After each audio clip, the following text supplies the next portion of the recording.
Hello everyone. So nice to be back talking with you all after a lot of days.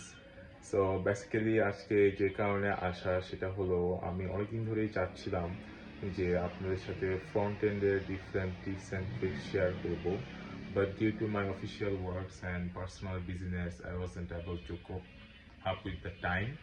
So আজকে আপনাদের সাথে রিয়্যাক্টের একটা চমৎকার ব্যাপার নিয়ে শেয়ার করতে ইচ্ছা করতেছে। সেটা হচ্ছে যে ধরেন আপনারা যারা ফ্রন্ট এন্ড ডেভেলপার হিসেবে কাজ করতেছেন, আপনারা অবশ্যই এরকম ডিফারেন্ট ইউজ কেস ফেস করছেন যে যে ধরেন আপনার ওয়েব পেজে there is a button and you need to replace that button and put that button in another place in that same web page after the user scrolls a specific portion of that web page.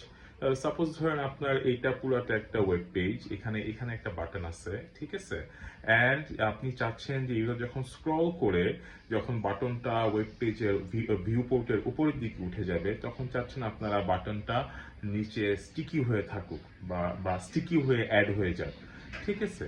So এই কাজগুলো আপনারা কিভাবে করতে পারেন? So প্রথমেই যদি একটা front end developer হিসেবে আমি থিঙ্ক করি, আমাকে কি বুঝতে হবে যে আমাকে ওই বাটনের পজিশনটাকে অলওয়েজ ট্র্যাকে রাখতে হবে, রাইট? সো তার মানে ওই বাটনের পজিশনটা আমার খুব দরকার, যে ইউজার যখন স্ক্রল করতেছে তখন বাটনটা ঠিক ওই মোমেন্টে কোন পজিশনটাতে আছে।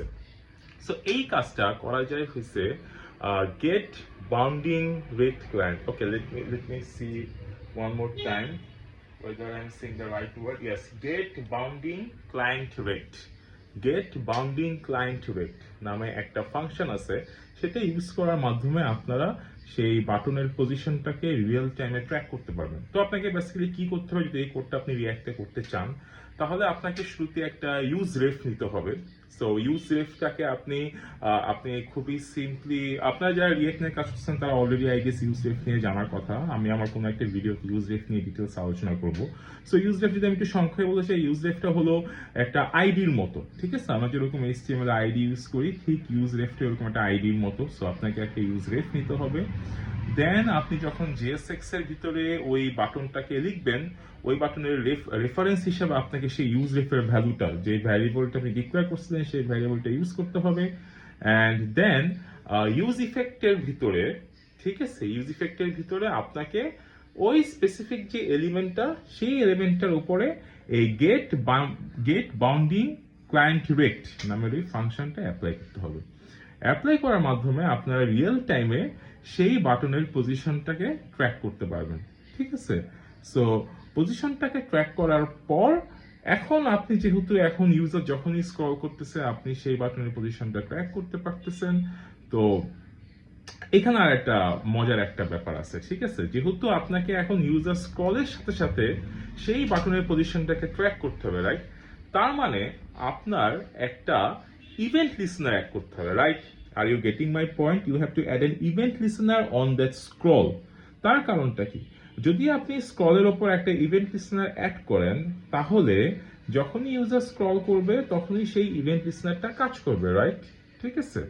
এখন যখন সেই ইভেন্ট লিসনারটা কাজ করতেছে, ইভেন্ট লিসনারের মধ্যে আপনি যদি ঠিক ওই যে রেফারেন্স দিয়ে যে বাটনটাকে নিচ্ছেন, রাইট, সেই বাটনটার যদি ওই গেট বাউন্ডিং ক্লায়েন্ট রেট ফাংশনটা যদি অ্যাপ্লাই করেন তাহলে আপনি যখনই ইউজার স্ক্রল করতেছে দেখবেন যে আপনি ওই বাটনের স্পেসিফিক পজিশনটা আপডেট পাচ্ছেন। এরপর যখনই এই বাটনটা ভিউপোর্ট ক্রস করে ফেলবে স্ক্রলিং এর মাধ্যমে তখনই আপনি ওই সেম বাটনটাকে আপনি পিক করে ধরেন স্ট্যাটিক বা স্টিকি কিছু একটা করে ফেলতে পারতেছেন, রাইট? That's it. সো এটা রিঅ্যাক্টে একটা খুবই important concept, get bounding rect client. Different ইন্টারভিউতে আপনাকে প্রশ্নটা আস্ক করতে পারে যে কিভাবে আমরা কোনো একটা এলিমেন্টের রিঅ্যাক্টের পজিশন বের করতে পারি। So that's it guys. I hope next কোনো একটা ভিডিওতে আরো এরকম কোনো একটা মজার টপিক নিয়ে আপনাদের সাথে কথা বলবো। Bye bye.